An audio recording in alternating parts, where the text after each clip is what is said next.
참 좋으신 하나님, 오늘도 우리에게 귀하고 복된 날 허락해 주시고 말씀과 기도로 이 하루를 시작하게 하심에 감사를 드립니다. 갈수록 혼미해져가는 시대 속에서 오직 하나님의 말씀이 우리 삶에 등불되게 하시고 오늘도 그 말씀의 인도하심만을 따라 순종하며 승리하게 하여 주옵소서. 코로나 바이러스로 인하여 두려워하기보다 하나님과 멀어지는 것을 진정 두려워할 줄 아는 성도가 되게 하시고 어렵고 힘들수록 주님 다시 오실 날을 소망하며 더욱 깨어 기도하게 하여 주옵소서. 우리 모든 찬양의 이유 되시는 예수님의 이름으로 기도드리옵나이다.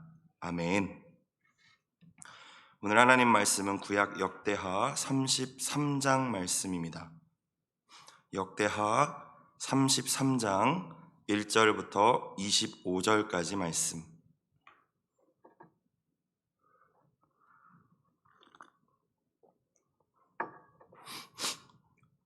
비교적 긴 본문이지만 우리 한 목소리로 천천히 합독하겠습니다. 역대하 33장 1절부터 25절까지입니다.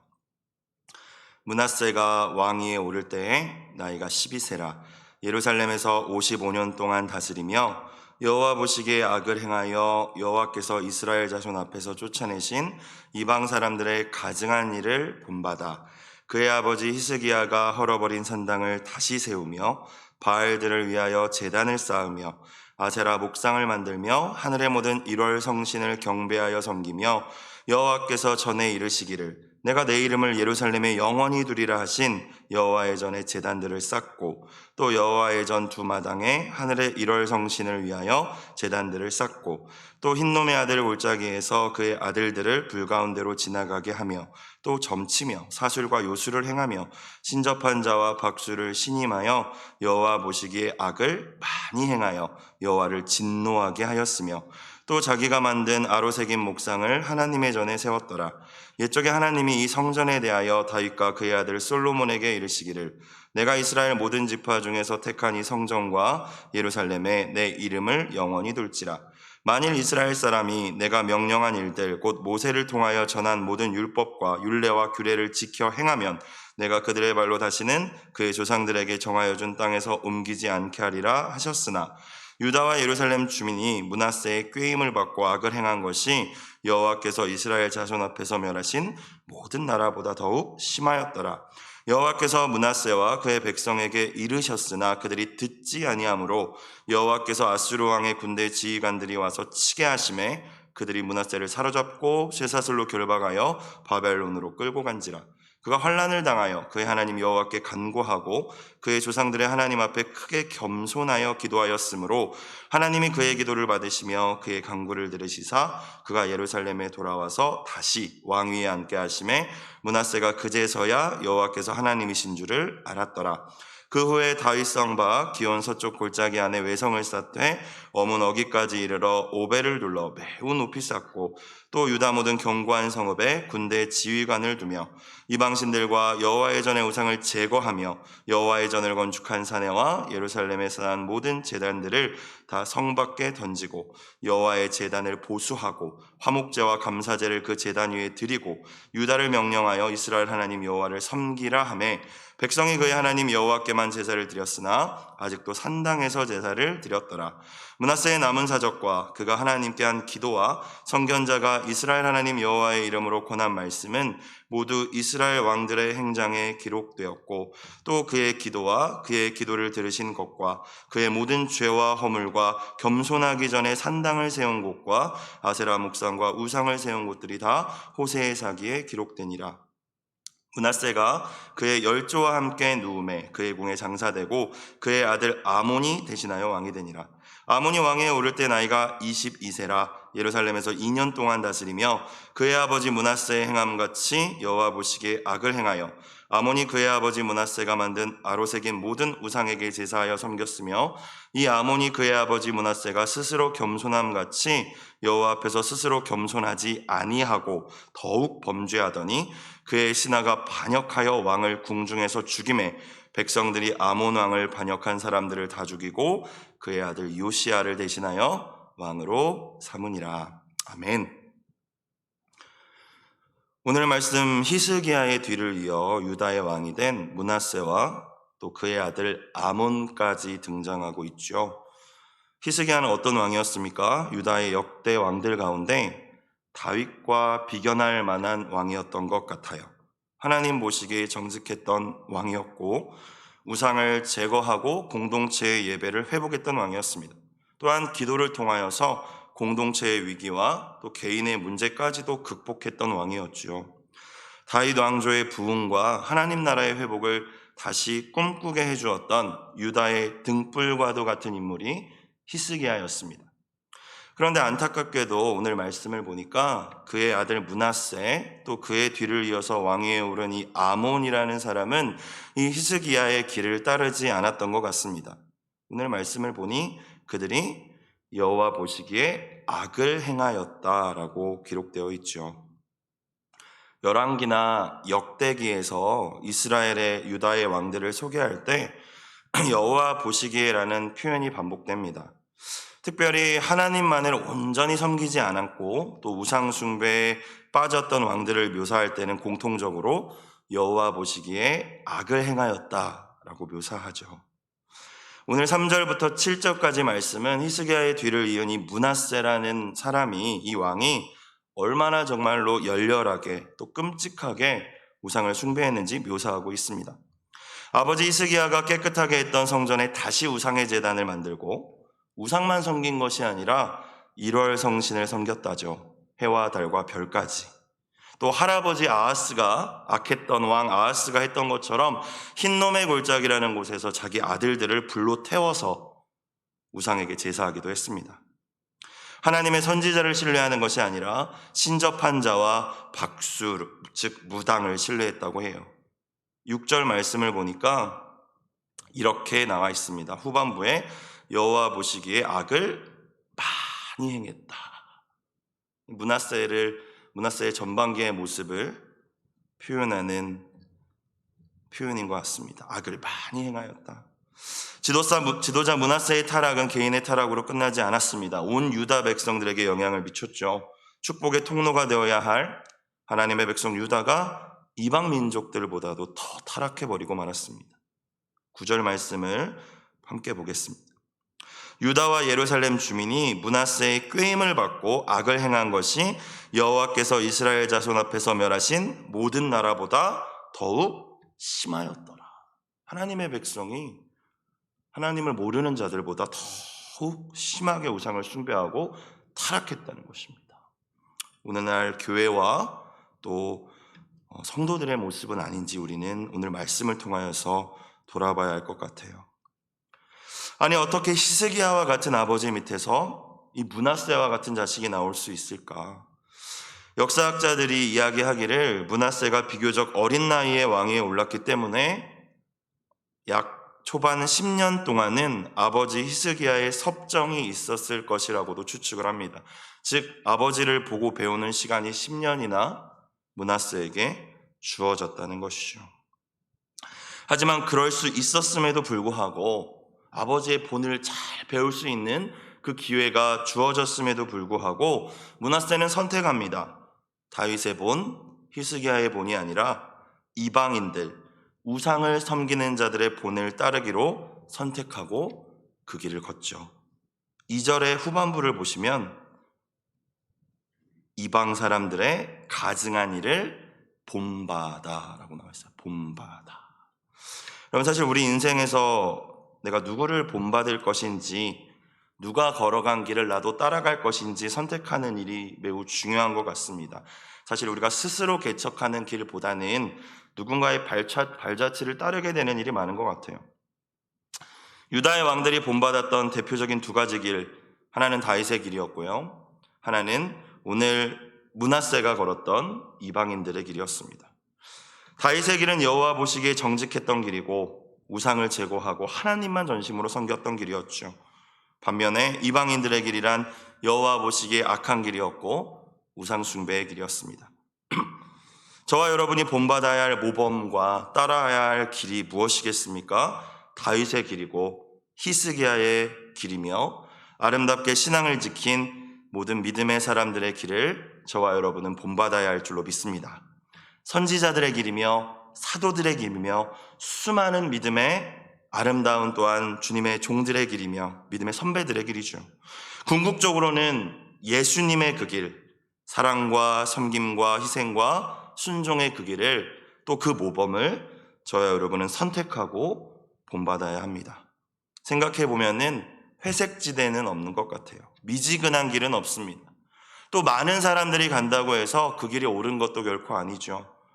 오히려 주님께서는 좁은 문 좁은 길이 주님의 길이고 생명의 길이라고 말씀하셨음을 이 아침 저와 여러분 기억하며 나는 누구의 길을 따를 것이고 누구를 본받을지 정할 수 있는 여호수아와 같이 섬길 자를 분명히 택할 수 있는 이 아침 되시길 주의 이름으로 축원합니다. 므낫세는 아버지 히스기야의 본을 따르지 않았고 이방 민족의 본을 따르기로 택하였습니다.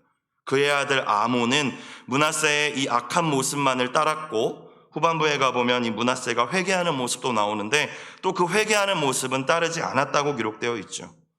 저와 여러분 오늘 누구를 본받으며 누구의 길을 따르시겠습니까? 또 우리의 자녀들은 혹여나 이방 사람들의 주님을 모르는 이들의 가증한 일을 본받고 있지는 않은지 우린 잘 점검하고 돌아봐야 된다는 것이죠. 예수님의 본을 받는다는 것은 예수님처럼 생각하고 말하고 또 결정적인 순간에 선택하는 것입니다. 또 예수님의 성품을 닮아가는 거예요. 삶의 결정적인 순간에 여러분 중요한 선택 앞에서 예수님이라면 어떻게 하셨을까를 고민할 수 있는, 그래서 그 본을 따를 수 있는 저와 여러분이 되기를 주의 이름으로 축원합니다. 자기를 부인하고 자기 십자가를 지고 예수님이 먼저 가신 그 길을 끝까지 따라갈 수 있는 저와 여러분이 되기를 주님의 이름으로 축복합니다. 오늘 말씀 속에 이 므낫세의 모습이, 이방인들의 본을 따른 이 므낫세의 모습이 안타까운 또 하나의 이유는 아버지 히스기야가 그렇게 수고하면서 다 헐었는데, 제거했는데 그 우상과 산당들을 다시 세웠다는 것입니다. 3절, 그의 아버지 히스기야가 헐어버린 산당을 다시 세우며, 그리고 우상들도 다 다시 만들죠. 사실 다시 우상을 세운다, 다시 죄에 빠지는 이 므낫세의 모습이 참 안타깝고 왜 이러지라고 생각도 들지만 잘 들여다보면은 우리의 모습이진 않습니까? 하나님께서 깨닫는 은혜를 주셔서 깨닫고 회개하고 새로운 삶을 결단하지만 정신을 딱 차려보았을 때 다시 똑같은 유혹에 똑같은 시험에 넘어져 있는 우리의 모습을 발견할 때가 참 많은 것 같아요. 토한 것을 도로 먹는 개처럼 잘못인 줄 알면서 하나님의 뜻이 그것이 분명히 아님을 알면서도 그것을 거듭 행하는 미련함이 저에게 있는 것 같아요. 다시 세우는 거예요. 제거했다가 다시 세우고. 많은 청소년 청년들이 수련회나 기도회를 통해서 은혜를 받고 회개합니다. 그래서 새로운 삶을 결단하고 또 그렇게 삶의 자리로 돌아옵니다. 하나님, 다시는 내가 술, 담배 유혹에 빠지지 않고 끊어보겠습니다. 하나님, 내가 하나님 기뻐하시지 않는 이 음란한 것들을 내가 끊어내겠습니다. 근데 안타깝게도 삶의 자리에 다시 돌아왔을 때 다시 금세 예전의 모습으로 돌아가 버려요. 예수님의 보혈의 능력으로 분명 깨끗하게 용서함을 받고 씻김을 받은 것인데 마음속 우상들과 죄악들을 제거한 것 같았는데 다시 세우는 것이죠. 다시 산당을 세우고 우상을 들여놓는 것입니다. 무엇이 문제일까요? 왜 우리는 이미 제거한 우상들을 성전된 우리의 심령에 다시 세워가면서 새로운 인격, 새로운 삶, 참된 회개로 나아가지 못하는 것일까? 마태복음 12장 예수님 말씀이 생각났습니다. 12장 43절에 보니까 이렇게 기록되어 있어요. 더러운 귀신이 사람에게서 나갔을 때 물 없는 곳으로 다니며 쉬기를 구하되 쉴 곳을 얻지 못하고 이에 이르되 내가 나온 내 집으로 돌아가리라 하고 와보니 그 집이 비고 청소되고 수리되었거늘 이에 가서 저보다 더 악한 귀신 7을 데리고 들어가서 거하니 그 사람의 나중 형편이 전보다 더욱 심하게 되느니라. 이 악한 세대가 또한 이렇게 되리라. 그럼 무슨 말씀입니까? 불교나 다른 종교들은 비유라고 얘기해요. 자꾸 비움이 중요하다, 내려놓는 게 중요하다. 그러나 기독교도 비움을 이야기하긴 하지만 우리의 복음은 단지 비움만을 이야기하지 않는 줄로 믿습니다. 비웠다면 채워야 돼요. 채우지 않으면 또 우상을 세우게 됩니다. 그리스도의 보혈로 내 심령의 죄악들을 제거했다면 우리 안에 주님보다 더욱 사랑하고 의지했던 우상들을 우리가 십자가 의지하면서 회개하며 제거했다면 이제부터 깨끗해진 내 심령을 주의 말씀으로, 주님의 은혜로, 주님의 사랑으로 채워나가야 할 줄로 믿습니다. 죄로 채우고 욕심으로 채우고 음란함으로 채웠던 나의 그 심령을 주님의 생명수와 같은 은혜로 가득 채워나갈 때, 수련회 갔을 때만 채우는 것이 아니라, 일주일에 한 번 예배 시간에 와서만 채우는 것이 아니라 매일매일 우리 삶의 자리에서 채워나갈 때 우리가 이미 제거한 그 산당을 다시 세우는 어리석음을 범하지 않게 있을 줄로 믿습니다. 채우지 않으면 또다시 나의 옛사람의 욕심이 일어나게 되고 나를 넘어지게 할 거예요. 채우지 않으면 마귀는 더 강한 유혹과 자극으로 우리를 시험 들게 할 것입니다. 그래서 매일매일 기도하는 것, 매일 말씀 보는 것, 매일 찬양하는 것, 매일 감사하는 것, 잔소리가 아니라 이것이 정말 중요하다는 것이죠. 사랑하는 여러분, 진짜 새로운 삶을 원하십니까? 하나님이 기뻐하실 만한 회개에 합당한 열매가 우리 삶에 있기를 원하십니까? 여러분, 매번 작심삼일로 끝나버리는 우리의 의지를 의지할 것이 아니라 반대로 또 계속 넘어진다고 또 낙심하고 절망하며 또 포기할 것이 아니라 날마다 주님의 은혜를 갈망하고 포도나무 되신 주님께 붙어있기를 사모하는 저와 여러분 되시길 주의 이름으로 축원합니다. 새로운 삶을 위해서 우리가 열매 맺기 위해 노력하는 것은, 우리가 할 수 있는 노력은 그 열매를 맺기 위한 노력이 아니라 주님께 붙어있기를 노력하고 몸부림쳐야 되는 것이죠.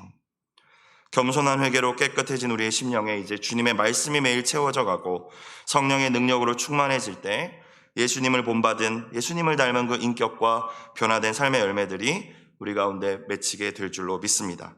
이 은혜가 함께 하시길 주의 이름으로 축원합니다. 오늘 말씀 므낫세의 모습들을 또 살펴보면서 죄와 회개에 대해서 조금 더 생각해 보았으면 좋겠습니다.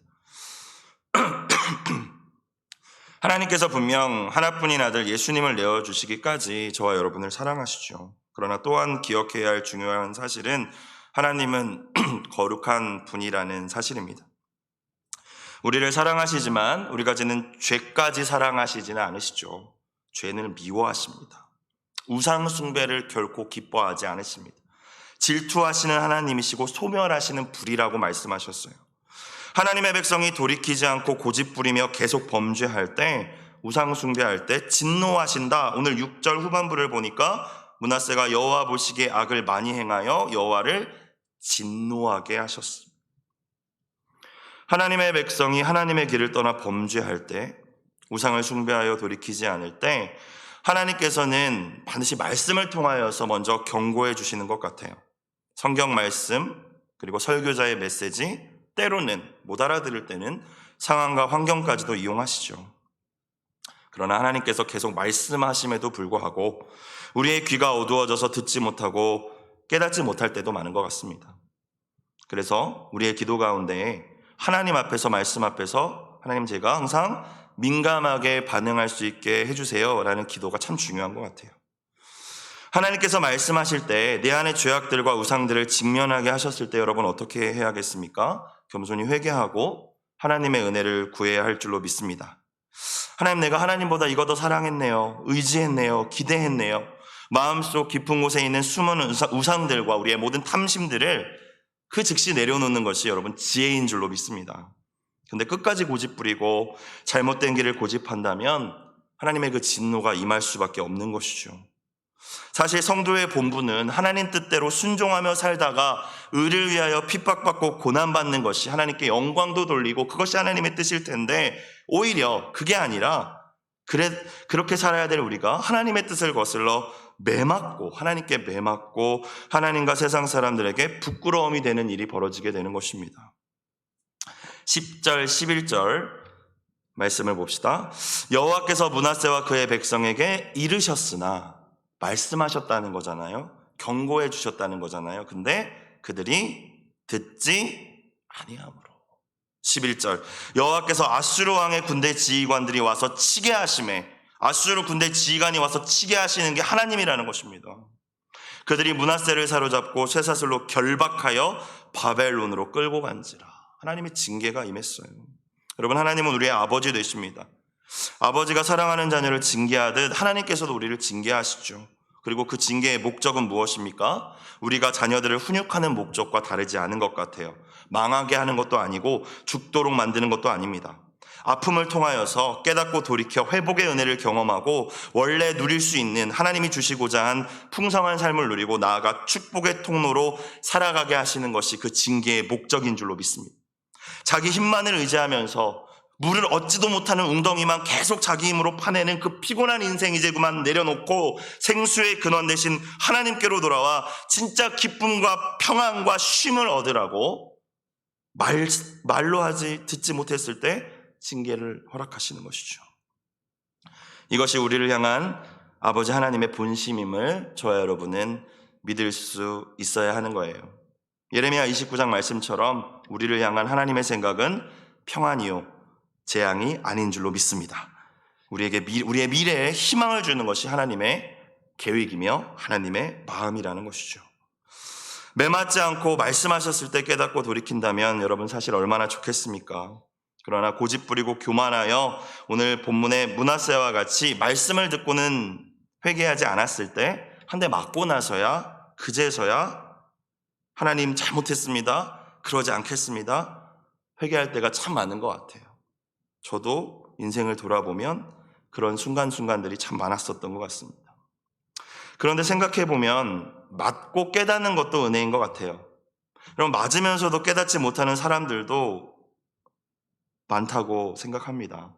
빨리 회개해야 될 것 같은데 정말 저 길은 아닌 것 같은데 계속 고집부리며 이야기해도 듣지도 않고 말씀을 드려도 듣지도 않고 그 길을 가다가 결국 비참해지는 인생들도 많이 보았습니다. 하나님의 징계 앞에서 하나님 잘못했습니다가 아니라 하나님 나한테 왜 그러시냐고 나한테 준 게 뭐가 있냐고 원망하고 불평하며 신앙을 버리는 분들도 보았어요. 므낫세는 진짜 악한 왕이었지만 하나님의 징계 앞에 깨닫고 엎드렸던 왕이었습니다. 겸손히 회개했죠. 하나님 그런 므낫세를 용서하시고 다시 회복의 은혜를 허락해 주신 줄로 믿습니다.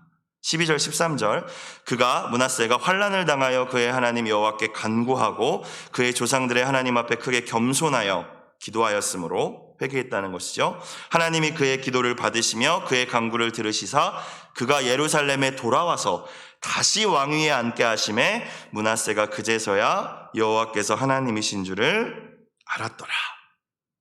그런데 안타깝게 그의 뒤를 이어서 유다의 왕이 된 아몬은 끝까지 회개하지 않았다라고 오늘 기록하고 있습니다. 아버지 므낫세가 우상 숭배했던 그 모습은 본받았지만 아버지가 깨닫고 돌이켜 회개했던 모습, 사실 진짜 본받아야 될 모습은 본받지는 않았습니다. 결국 끝까지 회개하지 않은 이 므낫세의 아들 아몬의 인생의 결말, 오늘 어떻게 기록되어 있습니까? 23절부터 볼게요. 이 아몬이 그의 아버지 므낫세가 스스로 겸손함같이 여호와 앞에서 스스로 겸손하지 아니하고 더욱 범죄하더니 그의 신하가 반역하여 왕을 궁중에서 죽임에 백성들이 아몬 왕을 반역한 사람들을 다 죽이고 그의 아들 요시야를 대신하여 왕으로 삼으니라. 사랑하는 여러분, 하나님께서 말씀과 사람들과 환경으로 너 그거 우상이야, 너 그 길에서 돌아서야 돼 가르쳐 주시고 말씀하실 때 돌이킬 수 있는 은혜가 있길 주의 이름으로 축원합니다. 또 만약 혹시나 하나님의 징계 가운데에서도 우리가 고집 부리고 있는 부분들이 있었다면 이 아침 주님 앞에 므낫세처럼 겸손히 무릎 꿇고 회개하는 저와 여러분이 되었으면 좋겠습니다. 미쁘시고 의로우신 주님께서는 우리가 어떤 죄를 지었든지 어떤 우상들을 품고 살았든지 우리를 모든 불의에서 깨끗하게 해주실 거예요. 오늘 회개에 대해서 한 가지 더 생각해 볼 부분이 있습니다. 참된 회개는 깨닫고 죄를 고백하는 것으로 분명 시작되는 일이지만 그것만으로 끝나서는 안 된다는 것을 므낫세의 모습을 통해서 좀 깨달을 수 있는 것 같아요. 반드시 말씀에 순종하고자 하는 삶이 뒤따라야 된다는 것이죠. 옛사람의 모습을 벗고 하나님의 뜻대로 살고자 노력하는 삶의 모습이 이어질 때 그것이 참 회개다. 즉 회개에 합당한 열매가 있어야 된다는 것입니다. 오늘 므낫세가 힘들자 기도했죠. 하나님께서 징계를 허락하셨을 때 겸손히 기도했습니다. 잘못했다고 했어요. 하나님이 그를 회복시켜 주신 이후에 그가 어떻게 바뀌었습니까? 다시 우상을 숭배했나요? 아니요. 그는 회개의 열매를 맺었어요. 15절 16절을 보겠습니다. 이방신들과 여호와의 전의 우상을 제거하며 여호와의 전을 건축한 사내와 예루살렘에 쌓은 모든 제단들을 다 성 밖에 던지고 여호와의 제단을 보수하고 화목제와 감사제를 그 제단 위에 드리고 유다를 명령하여 이스라엘의 하나님 여호와를 섬기라. 이 15절 16절 므낫세의 바뀌어진 모습들을 통해서 회개는 죄를 고백하고 하나님께 잘못했습니다라고 시작하지만 이 합당한 열매가 따라야 된다라는 것들을 우리는 생각해 볼 수 있습니다. 첫 번째는 하나님이 기뻐하시지 않는 삶을 청산하기 위해서 애써야 돼요. 이건 소극적인 어떤 열매라고 할 수 있겠죠. 하나님 싫어하시는 것을 안 하는 것이죠. 우상을 제거했다는 것이 그것이지 않습니까? 두 번째는 하나님이 기뻐하시는 예배를 회복하는 것이라고 생각합니다. 16절에 제단을 보수했다라고 했어요. 그렇죠? 하나님께 드릴 예배를 회복시켰다라는 의미이지 않습니까? 근데 거기서 더 나아가서 우리가 정말 우상 숭배와 우리의 죄에서 진짜 회개했고 하나님 기뻐하실 만한 정말 회개에 합당한 열매를 맺기 원한다면 마지막으로 하나님을 향한 헌신, 섬김을 온전히 회복시켜야 된다는 거예요. 16절을 들여다보면 우상을 그렇게 숭배했던 므낫세가 제단을 보수한 이후에 화목제와 감사제를 제단 위에 드린 다음에 모든 백성한테 여호와를 섬기라 이야기합니다. 하나님께 마땅히 드려야 될 것을 드리고 하나님만을 섬기게 된 것이죠. 헌신하게 된 거예요. 적극적인 것입니다. 여러분 이렇게 적극적인 회개의 열매까지 나아갔을 때 우리가 과거의 우상 숭배를 진짜 청산하고 하나님 기뻐하신 열매를 맺을 수 있는 것 같아요. 우상 숭배라는 것을 자세히 생각해 보면 사실 탐심으로부터 시작되죠. 탐심이란 무조건 많이 가지려고 하는 마음일 수도 있겠지만 조금 더 생각해 보았을 때 하나님이 허락하시지 않았는데 그걸 가지려고 하는 마음으로부터 시작되는 것 같아요. 하나님이 이건 아니야 라고 하신 걸 내가 가지려고 하는 것, 탐심이고 그것으로부터 우상 숭배가 시작되는 것 같습니다. 그렇기 때문에 우리가 하나님의 것을 마땅히 하나님께 드림으로써 오늘 므낫세가 결국 율법의 규례대로 화목제와 감사제를 제단 앞에 드림으로써 그 회개를 완성시켰던 것 같이 우리도 그럴 수 있다는 거예요. 목사님, 저는 하나님이 허락하시지 않은 것은 욕심내지 않았습니다 라고 생각하실 수도 있지만 그냥 간단히 주일 성수와 11조 생각해 보았습니다. 하나님께서 허락하시지 않고 내 거야 라고 구별하신 것이잖아요. 주일은 내 날이야, 11조는 내 거야. 거룩하게 구별된 여러분 주님의 날, 저도 그렇고요. 어떤 모습으로 우리가 요즘 하나님 예배하고 있습니까? 1시간 와서 예배 드리는 것을 말씀드리는 것이 아니라 물론 그 예배도 어떻게 드리느냐 중요하지만 그 주일을 어떻게 살아내고 계십니까? 물론 율법의 규례이기 때문에 지켜야 된다는 말씀이 아니라 하나님을 사랑하고 복음 안에 있는 자들로서 어떻게 주일을 보내고 계시냐고 묻고 있는 거예요. 진짜 그 하루를 주님을 위해, 주님의 영광을 위해, 주님의 기쁨을 위해 그것을 우선순위 두며 살아가고 계십니까? 아니면 주일은 좀 놀러가는 날이고 쇼핑하는 날이고, 여러분 사실 그러면 나는 우상 안 섬겨요 라고 하지만 주님이 구별하신 그날을 내가 그렇게 사용하고 있다면 그게 우상이죠. 주일은 주님의 날인데. 오늘날 11조 헌금에 대한 메시지를 전할 때 참 많은 분들이 불편해 하시는 것 같습니다. 저도 개척해서 목회할 때 수많은 분들이 와서 물어봤어요. 이거 해야 되는 거냐고. 하기 싫다라는 게 깔려있는 것 아니겠습니까? 여러분 왜 그런 질문을 하고 불편해 할까요? 10분의 10 다 써도 모자른데 목사님 10분의 1이나 드리라는 것이 이게 하나님 말씀이라는 게 이해가 안 된다는 거죠. 그 돈이면 애들 학원 하나 더 보낼 수 있고 과외 하나 더 시킬 수도 있는데 라고 하면서 말끝을 흐리는 분들을 많이 보았습니다. 그러면 10분의 1이 아니라 10분의 10, 10분의 10이 아니라 우리가 지금 누리고 있는 우리의 생명과 호흡하고 있는 산소와 모든 것들이 하나님이 정말 주신 것임을 믿으십니까? 소득의 10분의 1을 구별하여 드리며 하나님 은혜에 감사하고 교회 공동체를 세우고 말씀을 전하는 이들을 섬기고 어려운 이웃을 위해 나누는 것이 나의 뜻이야 라고 주님이 말씀하셔도 그건 구약이잖아요. 그건 율법이잖아요. 사실 그것은 합리화이며 나는 우상을 섬깁니다라는 것을 반증하는 것입니다.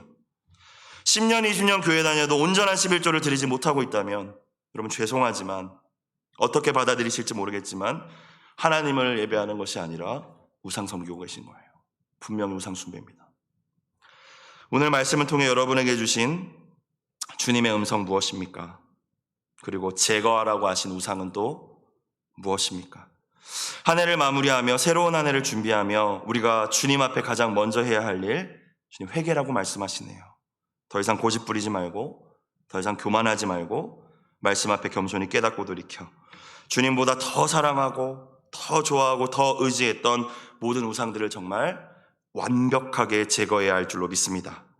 회개에 합당한 열매를 맺고 주님이 우리에게 주시고자 예배해 주셨던 그 풍성한 삶을 누리는 저와 여러분이 되기를 주님의 이름으로 축원합니다. 기도드리겠습니다.